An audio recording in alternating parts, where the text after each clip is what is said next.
Hi, I'm Steve. And I'm Janet. With Fleming Originals. We're makers and we want to put the Glowforge Aura to the test. But first, we want to show you what's in the box. The Glowforge Aura arrived in this giant box.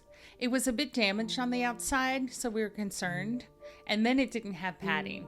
We were a bit nervous. The inner box is beautiful. There are so many ideas, and it looks like it's full of hope.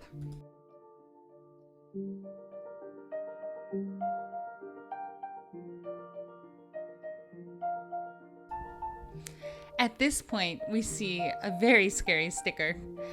If you are on the fence, like we are, this is concerning. Open with care. Your item cannot be returned to the store once the seal is broken.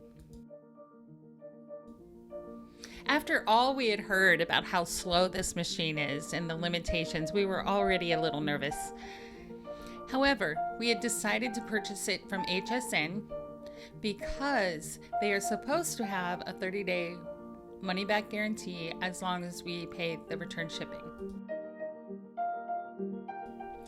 All of the instructions are online.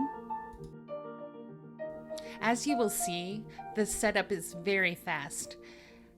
What took a long time is setting up the account, which we will show you in a separate video. We are extremely impressed with the way the items inside the Glowforge are packaged. It is packed efficiently, the foam is premium.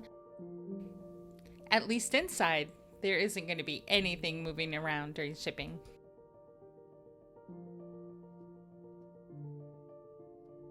Steve is holding the actual laser component. It's very simple. You just set the cube inside the square. The orange cover is to protect our eyes from the laser, which will ensure that we don't have to wear glasses with this particular Glowforge. Next, we open the cardboard insert. Inside, we find a proof-grade sample from Glowforge. It is the 12x12 light basswood plywood. Next, we have the crumb tray, which will catch the large pieces of debris as your laser works, and the small pieces will fall through. At this point, we make a mistake. We push the bar back. We should push it forward and then back, which will help with calibration later. Otherwise, the crumb tray slips right in very easily. Next, we open the box that contains the vent hose and the electrical cord.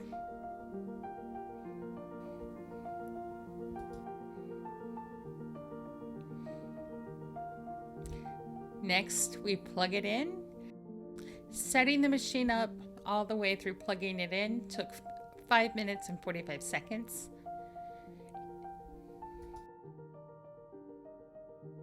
Since we weren't confident with this purchase, we decided not to buy the air filter until we were sure we were going to keep it. Hooking up the vent hose is quite simple. We are running it out the window, and we will make a board and put a hole in it and paint it white, but for now we have towels. Sorry, neighbors. Setting up our makeshift exhaust vent was very fast, and we will be buying the air filter if we decide the Aura works for us. We are so grateful you could visit with us today as we figure out the setup of this machine, and we look forward to getting to the fun part. So we hope you'll come back and see what this thing can do. Are they right? Is it not possible to use this for a small business? We want to find out, and we hope you'll join us. Thank you again.